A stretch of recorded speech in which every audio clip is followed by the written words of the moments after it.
Hello, algebra students, and welcome to Chapter 7. This is Section 1, 0 and negative exponents. In this section, we will learn to simplify expressions involving 0 and negative exponents. And the theme of this entire chapter is on exponents and the rules used to simplify them. So a little bit of essential understanding, or what we will be needing to know for this section. You can extend the idea of exponents to include 0 and negative exponents. And a list of exponents here that I wanted you to take a look at here, and kind of a review on how we actually write exponents or how they're thought of in order to evaluate them. But consider the following here. 3 to the power of 3, that would be called 3 cubed, is the same as taking 3 times 3 times 3. And 3 times 3 times 3 is 27. 3 squared is the same as taking 3 times 3, and that's 9. 3 to the first power is written like this, but if you wanted to, you could put in a 1. And 3 to the first power, anything to the first power is itself, so that's 3. So by using this rule here, as we take a look here, really when we go down in exponents, we're actually dividing by 3. All right, so we had 3 3's and we divided by 3 to get rid of 1. So as we go here, what is 3 divided by 3? Well, 3 divided by 3 is actually 1, meaning 3 to the 0 power is 1. And if we were to follow that step again, it's the previous one, so 1 divided by 3, this is for 3 to the negative first power, is equal to just 1 over 3. So 3 to the negative first power is 1 over 3. So we're going to take a look at 0 and negative exponents and really get comfortable working with them today. So this is straight out of your book. This is the property or rule for 0 and negative exponents. The 0 as an exponent being on the top here. So in algebra, there are very few everys, but this says for every non-zero number, so every number that's not 0, anything to the 0 power is 1. And if we look at these examples here, 4 to the 0 power is 1. Negative 3 to the 0 power is 1. 5.14 to the 0 power is 1. Anything to the 0 power will be 1. And that's just a rule we're going to have to remember. Now, here's where it gets a little tricky, negative exponents. For negative exponents, we're looking at this example right here. A to the negative n exponent. Here's the thing. We can't deal with negative exponents. To simplify them, we have to get rid of the actual negative. To get rid of the negative, we rewrite the exponent as a denominator in a fraction. So to get rid of the negative, we simply put a to the n on the bottom of a fraction. So taking a look at some examples here, 7 to the negative third power, well, that's just 1 over 7 to the third power. And we could evaluate 7 to the third power if we wanted to. Negative 5 to the negative second power, again, we got to get rid of that negative exponent. So this is just negative 5 squared on the bottom of a fraction, or written as the denominator. So we're going to start off with some 0 exponent examples. They're going to start off pretty easy and move from there.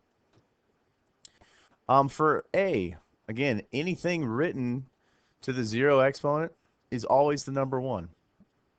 Always, always, always. So easy enough. Anything to the 0 power is 1. For B, now we can do some simplification here, because this fraction is actually 12 on top. And what's 13 to the 0 power? Well, we just learned that anything to the 0 power is 1, so this is actually 12 over 1. And 12 over 1, or 12 divided by 1, well, it's 12.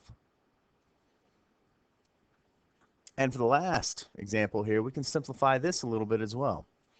X to the 0 power is actually just the number 1.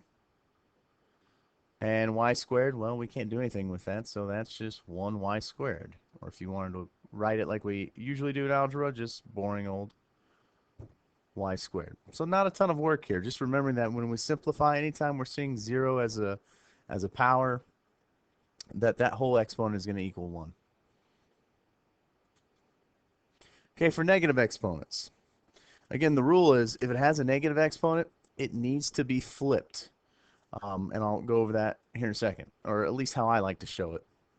So we have negative 4 to the negative second power. Here's how this works. I always like to show it as a fraction, even though it's not one right now. So negative 4 to the negative second power, that's really negative 4 to the negative second all over 1. Any number can be written as a fraction over 1.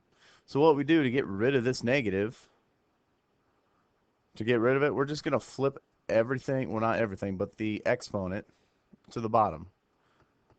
So this will be negative 4 squared on the bottom.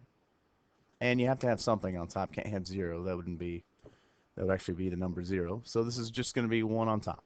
Now, from here, we can simplify this a little bit further. What is the negative of 4 squared? Now, this is different. This doesn't say take negative 4 and multiply it by itself 2 times. This says, because there are no parentheses, take 4, square it, 4 times 4, and then tack on the negative at the end. So 4 times 4 is a negative 16, or 4 times 4 is 16, and we tack on the negative at the end. So 1 over negative 16. Now, that's important. And again, kind of reviewing exponents here. The negative out in front, it's important how it's written. If it's out in front with no parenthesis, that means it's just going to be tacked on at the end. If it's inside a parenthesis, that means we also take that negative into account when we're squaring the number. So example B is going to be the same problem, except I'm going to show you the difference of what having a negative inside parentheses looks like. So again, I'm just going to write it as a fraction. So negative 4 in parentheses to the negative second power all over 1. And again, to get rid of this negative, we're going to flip the exponent to the bottom. So this means I have nothing else except 1 on top. And on the bottom, I'm going to have negative 4 squared. Now here's what I mean about having the negative inside of the parentheses changing everything. Because what this is actually negative 4 times negative 4. And a negative 4 times negative 4 is a positive 16. So the final answer here would be 1 over a positive 16. So notice the difference in our answers. Numerically or number-wise, they're the same. But depending on the location of the negative, if there's a negative out front with no parenthesis, we just tack on the negative at the end. If there's a negative inside the parentheses, when we go to square it or whatever the power is, that has to be included in that multiplication. Finally, for example C here, we can simplify this because we have some negative exponents. Any answer that has negative exponents in it will need to be simplified. So again, the first thing I like to do, I just like to write it on top of a fraction, even if there's not one. And we can always create one by writing it over 1. So the idea is I'm going to get rid of this negative and this negative by flipping each exponent to the bottom side of the fraction bar.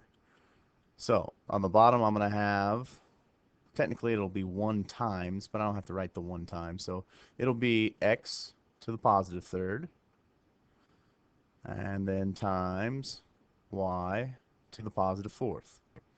Now, since everything's been taken off the top, we still have to have a 1 on top here. But this would be our simplified answer, meaning we don't have any negative exponents involved in our answer. So here's your U-try problem for this section. It is the only U-try problem. Go ahead and complete it both in your notes and in the Google form below. One thing I want to point out, the best way to type in your answer to the Google form, let's say you wanted to type in the answer of x squared. Well, it would be tough to put in an exponent in your Google form, so I would suggest doing this. X, and then on your keyboard or keypad somewhere, you should have this little symbol right there, which looks like almost like a triangle. This is called a caret button. And so on your calculator, it serves the same purpose. It means an exponent. So this means x to the power of 2. So that's one way that you could type it into your Google form if you're having trouble.